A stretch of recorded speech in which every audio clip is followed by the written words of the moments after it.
बिस्मिल्लाहिर्रहमानिर्रहीम। अस्सलाम वालेकुम एवरीवन, कैसे हैं आप सब लोग। मैं बिल्कुल ठीक ठाक हूँ और दुआ करती हूँ आप सब भी खैर आफियत के साथ होंगे। तो यहाँ पे जो है ना रमज़ान की डेकोरेशन चल रही है। थोड़ा सा हमने सोचा कि वॉल को जो है डेकोर किया जाए और घर के अंदर से ही कोई ना कोई यानी कि हम लोग क्रिएटिविटी करके इसको क्रिएट करें पूरी वॉल को और डेकोर करें। तो आप देखेंगे हमारे पास जो है वो नेट का दुपट्टा रखा हुआ था जिसको हम यूटिलाइज़ करेंगे। और आपको टेबल पे जो नज़र आ रहा होगा रमज़ान मुबारक, तो ये यशा ने बहुत मेहनत के साथ रेडी किया था। पूरी फ्रिल तैयार करी थी, उसके ऊपर लिखा था रमज़ान मुबारक। माशाल्लाह से इन कामों में हम लोगों का दिमाग बहुत ज़्यादा चल रहा होता है और जब बच्चे कोई इस तरीके की क्रिएटिविटी कर रहे होते हैं ना, तो मैं भी थोड़ा बहुत उनके साथ दिमाग अपना लगा के उनको बता रही होती हूँ, थोड़ा बहुत आइडिया दे रही होती हूँ। वैसे तो बच्चे माशाल्लाह से बहुत ही अच्छे क्रिएटर हैं। और इसके अंदर एक्रेलिक पेंट यूज़ हुआ था, मार्कर यूज़ हुआ था, सिल्वर और एक डोरी आती है वो यूज़ की थी हम लोगों ने। और यहाँ पे जो है ना हम लोगों ने ग्लू गन यूज़ करी थी जिसकी वजह से ये हैंग हो गए थे आराम से इजीली। हमने दुपट्टा भी जो है ना ग्लू गन की मदद से वॉल पे स्टिक कर दिया था, वरना क्या था कि ये हवा से फिर उड़ उड़ के आता तो सारी चीज़ें फिर इधर उधर हो जाती। अच्छा, ये स्टार लाइट्स जो थी ना ये लास्ट ईयर की थी। आप लोगों को पता होगा, जो लोग मेरे चैनल पे पुराने हैं तो उन लोगों ने देखा होगा कि ये वाली लाइट्स लास्ट ईयर भी हम लोगों ने वॉल डेकोर की थी तो लगाई थी। और सेंटर के अंदर हम लोगों ने इसलिए नहीं लगाया कि सेंटर के अंदर हमारा बटन का जो बोर्ड है ना वो लगा हुआ है तो बहुत ही बुरा लग रहा होता। तो यहाँ जो है साइड के अंदर हम लोगों ने ये वॉल जो है वो डेकोर कर दी है। और ये आइडिया आप लोगों को कैसा लगा ज़रूर मुझे कमेंट करके बताइएगा।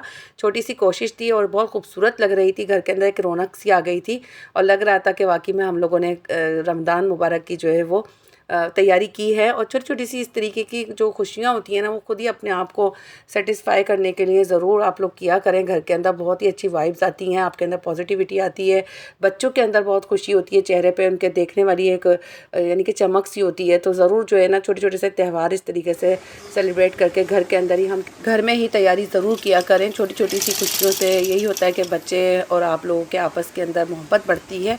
अच्छा, यहाँ जो है ना मैं एक रनर रेडी कर रही थी जो कि वो भी जुगाड़ के अंदर ही रेडी कर रही हूँ। ये मेरे पास एक कुशन कवर पड़ा था जिसको मैंने काट के स्ट्रिप्स में जोड़ लिया था। उसके बाद मेरे पास ये नेट रखी थी मीनू की फ़्रॉक की। और ये फ़्रॉक जो थी ना बहुत ज़्यादा घेर वाली थी। ये सऊदी अरब की फ़्रॉक थी जो कि चाचू ने भेजी थी और अब मीनू के छोटी भी हो गई थी। तो इसके अंदर काफ़ी यूज़फुल मटेरियल लगा हुआ था, बहुत अच्छी अच्छी सी चीज़ें इसके अंदर से निकली थी जो मैंने यानी कि ज़ाया नहीं करी, उनको अच्छे तरीके से उधेड़ के ना मैंने निकाल लिया था। डिस्कार्ड बिल्कुल भी नहीं किया था मैंने इस फ़्रॉक का मटेरियल। और ये देखें, कोई भी चीज़ जो होती है ना आप रखें उठा के तो काम ज़रूर आती है। रैंडम मेरे दिमाग में जो है ना ये आइडिया आया कि ये नेट जो है मैं अगर 4 साइड लगा दूँ तो ये बहुत अच्छा टेबल रनर बन जाएगा।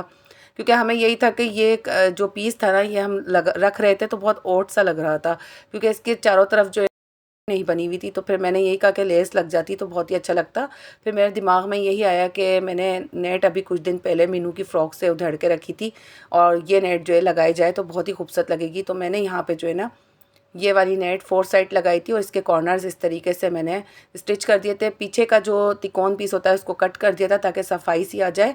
और ये बहुत खूबसूरत सा रनर हमारा बन के रेडी हो गया था। बाज़ार से क्या ज़रूरत है लाने की, हम लोगों ने मालूम किया था 500 इसकी प्राइस थी। तो बस इसीलिए फिर मैंने सोचा कि घर के अंदर कुछ मैं करती हूँ क्रिएटिविटी, और मुझे जो है ना क्रिएटिविटी करके ही ज़्यादा सुकून मिलता है। कि बाज़ार से तो हर चीज़ मिल जाती है, आपने सिर्फ पैसा खर्च करना होता है। हर चीज़ एवरीथिंग आप बाज़ार से लेकर आ जाएं और अपने घर को जो है सजा लें। लेकिन खुशी जो दिल की एक इत्मीनान होता है ना वो जब भी मिलता है कि जब आप कोई क्रिएटिविटी करके घर को डेकोर करें और आपकी तारीफ़ जो है वो सामने वाले खुद करें तो बहुत ही अच्छा लग रहा होता है। एक यानी कि मेहनत भी वसूल हो जाती है और बहुत अच्छी फ़ील आ रही होती है। और ये देखें कितना प्यारा सा जो है ना हमारा डेकोर हो गया था वॉल।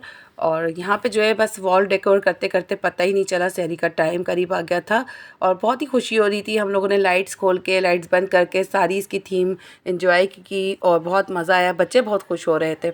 अच्छा, अभी हस्बैंड जो है वो सो रहे हैं, मैं मीनू यशा हम लोग जाग रहे थे। तो वो यही था कि बस हम लोग काम में मसरूफ़ थे और थोड़ी बहुत हेल्प बच्चों से चाहिए होती है। तो बच्चियाँ भी जाग रही थी दोनों, क्योंकि दूसरे दिन संडे ही था तो इसलिए बस यही था कि यशा की यूनिवर्सिटी भी ऑफ थी तो वो भी हेल्प करवा रही थी। अच्छा, आप लोग बताइएगा कि बच्चों के स्कूल्स के एग्ज़ाम्स वगैरह जो हैं अभी रमज़ान के अंदर किन किन इस बच्चों के जो है ना स्कूल्स खुले हुए हैं। और बहुत ही मुझे तो गुस्सा आ रहा है कि रमज़ान के अंदर इन लोगों ने पेपर्स रख दिए हैं, फ़ाइनल टर्म्स शहीर के भी हैं और मिन्हा के भी हैं। यानी कि आगे पीछे इनके चलेंगे। मेरा जो रमज़ान है ना वो स्कूल के लिए तो बिज़ी रहेगा बच्चों के साथ, और काफ़ी जो है वो टफ़ रमज़ान की रूटीन होती है। तो बच्चों के पेपर्स फाइनल टर्म्स होते हैं, तो इसकी भी एक जो है वो बहुत ज़िम्मेदारी हम लोगों के दिमाग पे जो है ना बस इस वक्त चल रही है। और मैं यही सोच रही थी कि व्लॉग जो है वो किस तरीके से अपलोड होंगी रोज़ाना, क्योंकि लाजमी बात है आपकी जब नींद भी पूरी नहीं होगी और फिर बच्चों को भी टाइम देना है एक्स्ट्रा, तो काफ़ी हेक्टिक हो जाएगा मेरे लिए। तो आप लोग बताइएगा किस किस के बच्चों के स्कूल जो हैं वो खुले हुए हैं रमज़ान में और फाइनल टर्म्स जो हैं वो। चले जी, ये टेंशन है और ये परेशानियां तो कभी ख़त्म नहीं होंगी और लाइफ का हिस्सा है, सारा कुछ चलता रहता है। आसानी भी आती है और परेशानियां भी आ रही होती हैं, खुशी गम सब कुछ साथ है मिला जुला। और इस ज़िंदगी को जो है हमने गुजारना ही हर तरीके से। अच्छा, यहाँ जो है ना मैं पराठे बना के देती जा रही थी गरम गरम, जिसको ऑमलेट्स बनाने खाना था मैं उनके लिए ऑमलेट्स भी बना के रख रही थी। और मेरे हस्बैंड जो है ना वो वैसे तो दही पराठा खाते हैं, लेकिन अभी ज़रा मौसम हैदराबाद का दोबारा से ठंडा हो गया है और गला पकड़ेगा, तो बस हस्बैंड को चाय पराठा दे के सबको सहरी वगैरह दे के मैं फारिग हो गई थी। उसके बाद नमाज़ पढ़ेंगे और व्लॉग को जो है मैं यहीं पर ही एंड करती हूँ। व्लॉग आपको कैसा लगा ज़रूर बताइएगा, और हमारी ये छोटी सी कोशिश कैसी लगी तो इसके बारे में ज़रूर अपने कमेंट्स करिएगा। सानिया हामिद को इजाज़त दीजिए, मिलते हैं नेक्स्ट व्लॉग में, जब तक के लिए अल्लाह हाफिज़।